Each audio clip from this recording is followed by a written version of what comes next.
Berawal dari sakit hati, kini Rudi harus mendekam di penjara pasca penangkapan dirinya di kawasan Talang Banjar, Kota Jambi. Polisi menemukan fakta baru penganiayaan Hendy, pemilik toko potlot akuatik. Kapolsek Kota Baru Kompol Afrito Marbaro mengatakan, setelah mengamankan tersangka kurang dari 24 jam, polisi turut menyita senjata tajam milik pelaku, kursi kayu, pakaian pelaku hingga sepeda motor yang digunakan pelaku. Ia menuturkan peristiwa penganiayaan itu terjadi karena motif cemburu karena korban yang menggoda istri tersangka. Tersangka meminta korban untuk meminta maaf akan tetapi tidak berujung damai, sehingga terjadinya penyerangan tersebut.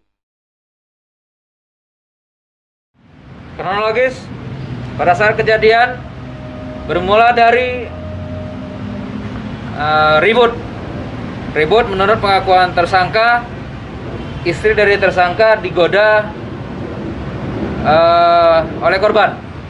Akhirnya tersangka kita di belakang tidak menerima dan memberikan kesempatan untuk adanya permintaan maaf. Akhirnya terjadilah telepon-menelpon antara korban dan tersangka yang tidak berujung kata sepakat ataupun perdamaian, sehingga tersangka di belakang kita membawa parang dan melakukan aksi seperti yang terekam kemarin. Ancaman hukuman di atas 5 tahun. Dari pengakuan tersangka, keributan Rudi dan Hendy berawal dari tersinggungnya tersangka terhadap Hendy yang menggoda istrinya saat berada di salah satu hotel di kawasan Jelutung. Di depan orang banyak, Hendy menggoda istri tersangka sembari menuju kamar hotel. Dari pengakuan tersangka, ia merasa dilecehkan, terlebih lagi peristiwa itu terjadi di depan orang banyak, sehingga menjadi bahan tertawaan. Melihat hal itu pun ia menanggapi serius. Awalnya tersangka meminta itikat baik ke Hendy untuk meminta maaf, akan tetapi tidak digubrisnya. Berkali-kali ia meneror melalui pesan singkat, malah Hendy menantang tersangka untuk datang ke tokonya. Disitulah ia meluapkan emosinya dengan menyerang korban secara brutal. Di depan awak media Kamis sore, Rudi pun membantah pernyataan korban yang mengatakan dirinya tersulut api cemburu dengan mantan pacarnya yang dekat dengan Hendy. Itu istri atau mantan pacar? Istri, dia bilang bini kau, dengan jelas kata dia. Itu memang istri bapak? Iya, yang dia sebutkan tuh. Dia mau semua istri Koko ya? Ya, tidak tahu lah, yang jelas dia menyebutkan begitu. Istri saya cuma seorang.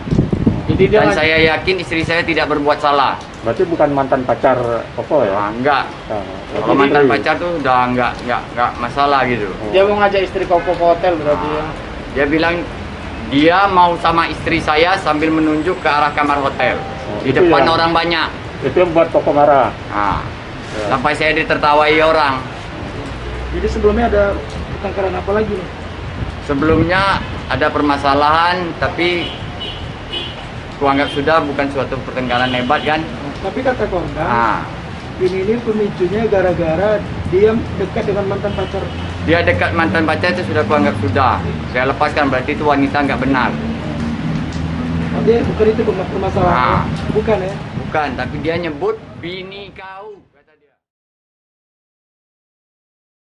Atas perbuatannya, kini Rudi harus mendekam di penjara, dijerat pasal 351 ayat 2 dengan ancaman hukuman minimal 5 tahun penjara.